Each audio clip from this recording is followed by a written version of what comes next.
Situation ఏంటంటే తెలంగాణలో మాత్రం బీజేపీతో జనసేన పొత్తు తెలిసిపోయింది మొన్న ఎన్నికల్లో పొత్తుతో కలిసి వెళ్ళారనేసి. బట్ ఆంధ్రప్రదేశ్కి వచ్చేసరికి మళ్ళీ ఒక సిచ్యువేషన్, అటు టీడీపీ ఉంది, ఇటు బీజేపీ ఉంది. ఎవరి సైడ్ అంటే ఎవరికి దూరం దగ్గరలో ఉంది, ఎవరికి దూరంలో ఉంది, ఎవరికి దగ్గరలో ఉంది?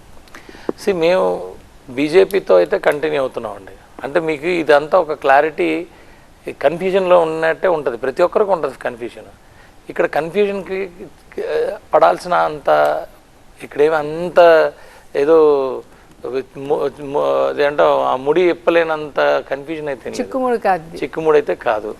వాస్తవానికి మాకు మోడీ గారి నాయకత్వం అంటే చాలా గౌరవం, ఇది చాలా క్లియర్.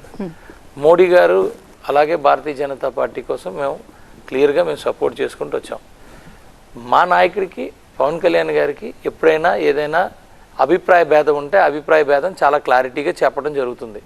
అందులో ఎటువంటి అది మోడీ గారా, లేకపోతే చంద్రబాబు నాయుడు, లేకపోతే ఇంకొక నార్మల్ వ్యక్తి ఈ సుందర్ విజయ్ కుమార్ అనేది చూడడం. ఆయన చెప్పేటప్పుడు చాలా క్లారిటీగా చెప్తారు.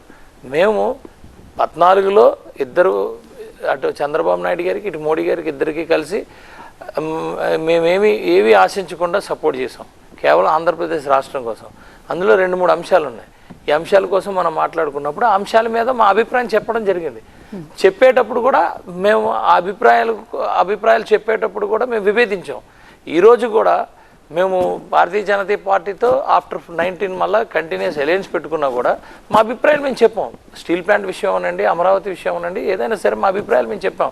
అది ఆ అభిప్రాయాలు వాళ్ళకి వ్యతిరేకంగా ఉండొచ్చు, అనుకూలంగా ఉండొచ్చు, మేము చెప్పాల్సింది క్లియర్గా చెప్పాం.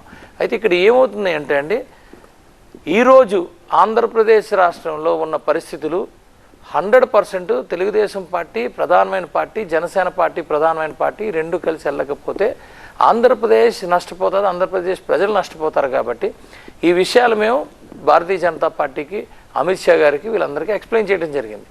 వాళ్ళు కూడా సానుకూలంగానే స్పందించారు. కానీ ఎలా వర్కౌట్ చేస్తారు, 3 కలిసి వెళ్తాయా లేకపోతే 2 కలిసి వెళ్ళి వాళ్ళు అంటే మేమేమి వాస్తవానికి జగన్మోహన్ రెడ్డి గారి లాగా మాకు ఎవరు శత్రువులు ఉండరండి.